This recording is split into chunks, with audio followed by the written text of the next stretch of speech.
নমস্কার বন্ধুরা, আশা করছি আপনারা সবাই ভালো আছেন এবং সুস্থ আছেন। আমি রাখি আমার চ্যানেলে সবাইকে জানাই অনেকটা স্বাগত।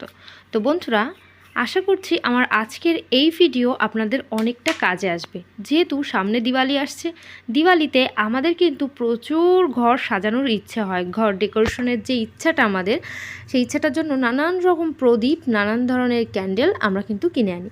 তো আমরা এই যে প্রদীপটা, এটা জলের উপরে, সম্পূর্ণ জলের উপরে প্রদীপটা ভাসছে, আমরা বানিয়েছি। তো আজ দেখিয়ে দেব কিভাবে জলের উপরে সম্পূর্ণ প্রদীপটা জ্বালাতে পারবেন, যেটা সারাটা রাত জ্বলবে। একদম অল্প তেলে সারাটা রাত জ্বলবে, কোনো তেলের খরচা হবে না, আমাদের কোনো সমস্যাও হবে না। তো বন্ধুরা, কেন এটা সারা রাত জ্বলবে আর তেল কিভাবে কম খরচা হবে, সবটাই জানতে পারবেন আজকের এই ভিডিওর মাধ্যমে।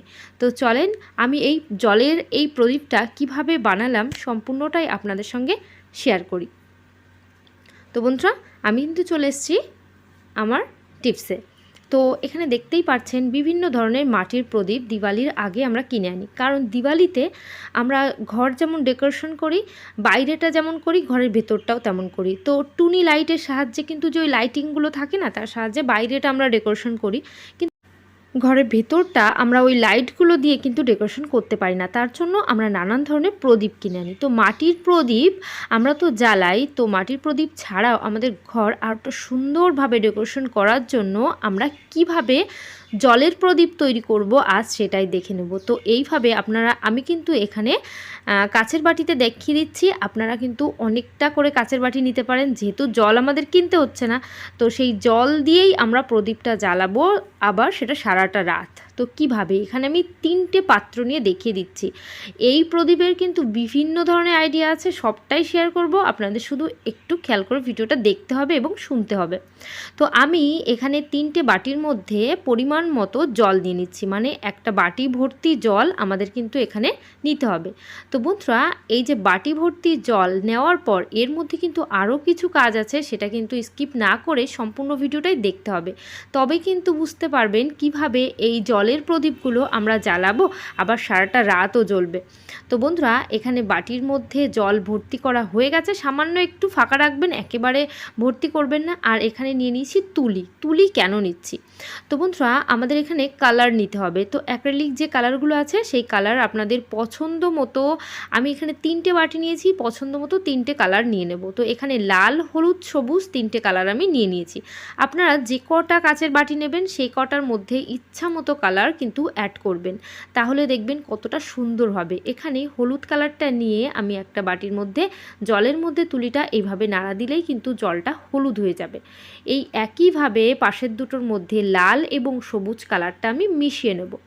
আপনারা এখানে যদি কালার না দিতে চান, সেক্ষেত্রে কিন্তু আরও কিছু কাজ করে ডেকোরেশন করতে পারেন। সেগুলো দেখবেন কালারিং পাথর কিনতে পাওয়া যায় বাজারে। তো সেই কালারিং পাথর, অথবা বাড়িতে যদি বালি থাকে, বালির মধ্যে ছোট ছোট দেখবেন খোয়া মতো থাকে, ছোট ছোট পাথর থাকে, সেই পাথরের মধ্যে এই অ্যাক্রিলিক কালার দিয়ে আপনারা কালার করে নিতে পারেন।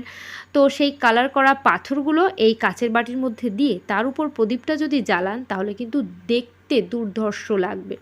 আবার আপনারা যদি মনে করেন সোলার যে বলগুলো হয় না, তো থার্মোকলের যে বলগুলো, সেই কালারিং থার্মোকলের বলও কিনতে পাওয়া যায়, যে কোনো কসমেটিক দোকানেই, যে কোনো দোকানেই পাওয়া যায়। তো সেখান থেকে সেই কালারিং যে বলগুলো কিনে এইভাবে জলের উপরে ভাসিয়ে দেবেন, তাহলেও কিন্তু দেখতে অনেকটা সুন্দর লাগবে। আবার ফুলের যে গোলাপ ফুলের পাপড়িগুলো দিতে পারেন, সেটা দিলেও অনেকটা সুন্দর লাগবে। আমি কিন্তু এখানে আইডিয়াগুলো শেয়ার করছি যে কি উপায়ে আপনারা এই জলের বাটির মধ্যে ডেকোরেশন করতে পারেন। এটা ঘরের যে সমস্ত জায়গাগুলোর মধ্যে রাখবেন, অনেকটা সুন্দর লাগবে, সেই জায়গার আকর্ষণটাই কিন্তু বেড়ে যাবে। তো আমি এখানে 3টে পোলতে তৈরি করে নিয়েছি। পোলতেগুলো একটু ছোট করবেন, তুলো পাক দিয়ে এরকম একটু ছোট ছোট পোলতে তৈরি করতে হবে। আর নিয়ে নিয়েছি এখানে প্লাস্টিক। এই যে শপিং যখন করি, দেখবেন টি শার্ট, শাড়ি, শার্ট কিনলে না, এই ধরনের প্লাস্টিক তার মধ্যে আসে, একটু মোটা প্লাস্টিক। যে ক্যারি ব্যাগগুলো আনি, সেই ক্যারি ব্যাগের প্লাস্টিকটা খুবই পাতলা। তো একটু মোটা প্লাস্টিক নিয়ে আমি এখানে 3টে বাটি, যেহেতু 3টে টুকরো করে নেব। 3টে টুকরো করার পর এই প্লাস্টিকগুলোকেও কিন্তু কাটতে হবে, কাটিং করতে হবে নিজেদের পছন্দ মতো। তো এখানে আমি আরও একটা ভাঁজ করে, মানে এখানে 3টে কাগজ মোট কেটে নিলাম। কেটে নেওয়ার পর এই কাগজগুলোকে আবার ভাঁজ করব। তো দেখেন কিভাবে ভাঁজ করছি।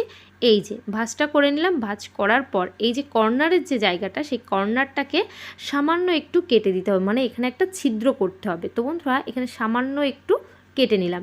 কেটে নেওয়ার পর আপনারা দেখবেন কিভাবে সাইডটাকেও গোল করে কাটবো। এখানে পেন দিয়ে দাগ দিয়ে দিলেও হতো, কিন্তু আমি আর পেন দিয়ে দাগ দিচ্ছি না। আপনারা যারা পারবেন না তারা এইভাবে অর্ধচন্দ্র আকার একটা দাগ দিয়ে নেবেন পেন দিয়ে, তাহলে কাটতে আপনাদের সুবিধা হবে। তো এইভাবে আমি প্লাস্টিকটাকে কেটে নিলাম। কেটে নিলে এইভাবে গোল একটা প্লাস্টিক তৈরি হলো, আর যার মিডিলে একটা ছোট্ট ছিদ্র হলো। তো আমি দেখিয়ে দিচ্ছি এই যে সেই ছিদ্রটা। এইভাবে এখানে কিন্তু 3টে প্লাস্টিকই আমি কেটে নেব। 3টে প্লাস্টিক কাটার পর আপনারা কিন্তু প্রদীপটা একেবারে জ্বালানোর কাছেই চলে আসছেন। এইটাই কিন্তু একটু ঝামেলার কাজের মধ্যে, তাছাড়া বিনা ঝামেলায় জলের সাহায্যেই প্রদীপটা জ্বালাতে পারবেন। তো বন্ধুরা, আর এই প্রদীপ তৈরি করতে গেলে, জলের প্রদীপ করতে গেলে যে সমস্ত ঝামেলাগুলো টুকিটাকি হয় সেগুলোও দেখিয়ে দেবো কিভাবে সেই ঝামেলাগুলো থেকে রেহাই পাবেন। তো এখানে আমার কিন্তু প্লাস্টিকগুলো গোল করে কাটা হয়ে গেছে। আপনারা আপনাদের ইচ্ছা মতন শেপ দিয়ে নিতেই পারেন। আমি এখানে গোল শেপ দিচ্ছি, এই জন্য সুন্দর করে গোল মতো করে নিলাম। এইবার আমরা কি করব, এই যে 3টে প্লাস্টিক আমার কাটা হয়ে গেছে গোল করে। তো এবার গোল করে কাটার পর আমরা কি নিয়ে নেব, আমরা নিয়ে নেব তেল। রিফাইন্ড তেলও নিতে পারেন, আবার সর্ষের তেলও নিতে পারেন, যে কোনো তেল নিতে পারেন। সেই তেল আমরা কি করব, এই বাটির মধ্যে কিছুটা করে দিয়ে দেব। যে বললাম এই প্রদীপ তৈরি করতে ঝামেলা হতে পারে, সেই ঝামেলাটা এই যে প্রথমেই হলো। প্রথমে কি হলো, তেলটা দেওয়ার সঙ্গে সঙ্গে কিন্তু চারিদিকে তেলটা ছড়িয়ে গেল। এইভাবে ছড়িয়ে গেলে কিন্তু হবে না। গ্রিন কালারের বাটির মধ্যে যেমন একটা জায়গার মধ্যে তেলটা আছে না, ঠিক ওই একটা জায়গার মধ্যেই তেলটা করতে হবে এইভাবে। তো কিভাবে এই হলুদ যে কালারটা, এইটার তেলটা আমি এক জায়গায় করছি, দেখতে পাচ্ছেন। তুলি দিয়ে সাইড থেকে তেলগুলোকে একটা জায়গার মধ্যে করলেই দেখবেন তেলগুলো একটা জায়গার মধ্যে এসে যাবে। তো আপনারা এইভাবে তেলটা যদি ছড়িয়েও যায়, যারা নতুন কাজ করবেন তারা দেখবেন সেই তেলটা ছড়িয়ে যাচ্ছে। চামচে করে একটু তেল দেবেন, তাহলেও কিন্তু তেলটা একটা জায়গার মধ্যেই পড়ে। তো চামচ দিয়ে দেওয়ার ট্রাই করবেন, বোতল থেকে ডাইরেক্ট না দিয়ে চামচে দিলেও কিন্তু একটা জায়গার মধ্যে তেলটা পড়বে। এবার একটা মাটির প্রদীপের মধ্যে সামান্য একটু তেল আমি নিয়ে নিলাম। নিয়ে কি করব, এই যে প্রদীপ সাইডে রেখে আমরা কি করছি, যে তৈরি করেছি সেই পোলতেগুলোর মাথার দিকটা একটু চেপে একটু সরু করে নিয়ে এবার মাথার দিকটার মধ্যে কিন্তু তেল দিয়ে দেব। পুরোটা পোলতে তেল দিতে হবে না, ঠিক মাথার দিকটা তেল দিয়ে আমরা কি করব, এখান থেকে একটা প্লাস্টিক নিয়ে নেব, মানে যে গোল করে কেটে রেখেছি সেই প্লাস্টিকের মাঝখানে যে ছিদ্র, সেই ছিদ্র বরাবর এইভাবে এই পোলতেটাকে টেনে নেব। তো বন্ধুরা, এই যে পোলতেটাকে টেনে নিলাম। টেনে নেওয়ার পর এটাকে আমরা এইভাবে জলের উপর ভাসিয়ে দেব। তো দেখতে পাচ্ছেন কতটা সহজেই কিন্তু জলের উপর এইভাবে রেখে দেওয়া হলো। যেখানে তেলটা ছিল সেই ঠিক তেলের উপরে প্লাস্টিকটা ভাসছে। এইবার এই তেলের উপরে এইভাবে ভাসতে লাগলে দেখবেন খুব সুন্দরভাবে প্রদীপগুলো জ্বলবে। তো এইভাবে জ্বলতে দেখলে আপনাদের এতটা ভালো লাগবে, যেহেতু জলের মধ্যে যখন প্রদীপের শিখাটা পড়বে তখন দেখবেন কতটা সুন্দর একটা বিকিরণ হবে। সাইড থেকে খুব সুন্দর দেখতে হচ্ছে। প্রথমেই দেখে নিয়েছেন প্রদীপটা যখন জ্বলছে সাইড থেকে কতটা সুন্দর তার রশ্মিটা বেরোচ্ছে। তো এই একে একে আমি প্রত্যেকটা প্লাস্টিকের ভেতরে পোলতেটা দিয়ে এভাবে জলের উপরে আমি ছেড়ে দিচ্ছি। এইভাবে জলের উপরে ছেড়ে দিলে যদি কোনোটা একটু বেঁকে যায় সেটাকে একটু হাত দিয়ে সোজা করে নেবেন। তো আমার এটা বেঁকে গেছে, আমি কিন্তু এটা হাত দিয়ে সোজাও করে নিচ্ছি। এইভাবে সোজা করলে দেখবেন খুব সুন্দরভাবে সোজা হয়ে থাকবে। আর প্রথমে যেটা করতে হবে আপনাদের, দেখেন যে সমস্যাটা হয়েছে, পোলতেটা একটু বড় হয়েছে। তো পোলতেটা সবসময় চেষ্টা করবেন ছোট্ট করে নিতে, তাহলে একদম সোজা হয়ে থাকবে। তো আমার সমস্যা হয়েছে একটু বড় হওয়ার জন্য, তো এই সমস্যাটা যেন আপনাদের না হয়, পোলতেটা আপনারা কিন্তু ছোট করে নেবেন। তো দেখতে পাচ্ছেন আমি কিন্তু এখানে আমার জলের প্রদীপগুলো খুব সহজেই জ্বালিয়ে নিলাম। তো এইভাবে আপনারা বিভিন্ন ঘরের মধ্যে বিভিন্ন জায়গায় ডেকোরেশন করতে পারেন এই কাচের বাটির মধ্যে প্রদীপ নিয়ে। আর আপনারা যদি বলেন এটা কি করে ওভারনাইট জ্বলবে, তো এটা অনেকটা সময় পর্যন্ত জ্বলবে। এই কারণে আমি বলছি, যেহেতু এর মধ্যে তেল আছে, তেলের নিচে আমি কিন্তু লাইট অফ করেও দেখিয়ে দিচ্ছি কতটা সুন্দর লাগছে। প্লাস্টিকের নিচে যেহেতু তেল আছে, তেলের নিচে জল আছে। সেই তেলটাকে যখনই গরম হয়, পোলতেটা গরম হলে তেল আস্তে আস্তে পুড়তে শুরু করে। তো তেলটা গরমই হতে দিচ্ছে না, জল কিন্তু তেলটাকে সবসময় ঠান্ডা রাখছে। এই কারণে তেলটা অনেকটা সময় পর্যন্ত থেকে যাচ্ছে আর পোলতেটা অনেকটা সময় পর্যন্ত জ্বলছে। আমি কাছ থেকেও দেখিয়ে দিচ্ছি পোলতেটা কতটা সুন্দর জ্বলছে। সাইড থেকে কিন্তু কোনো জায়গায় তেল নেই, একেবারে প্লাস্টিকের নিচুতে ওই জায়গাটার মধ্যেই তেল আছে। তো বন্ধুরা, আশা করছি আপনারাও বাড়িতে এইভাবে ট্রাই করবেন এবং বাড়ির অন্যান্যদের চমক লাগিয়ে দেবেন এতটা সুন্দর জলের প্রদীপ রেডি করে।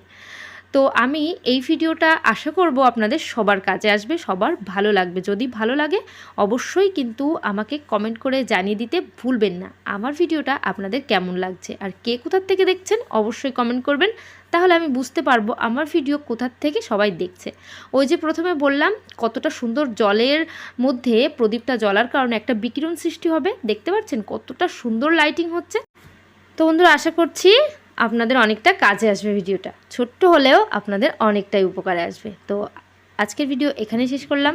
সবাই ভালো থাকবেন, সুস্থ থাকবেন, আবার নেক্সট ভিডিওয় তাড়াতাড়ি দেখা হবে। তো বাই, টাটা, আবার নেক্সট ভিডিও দেখা হবে।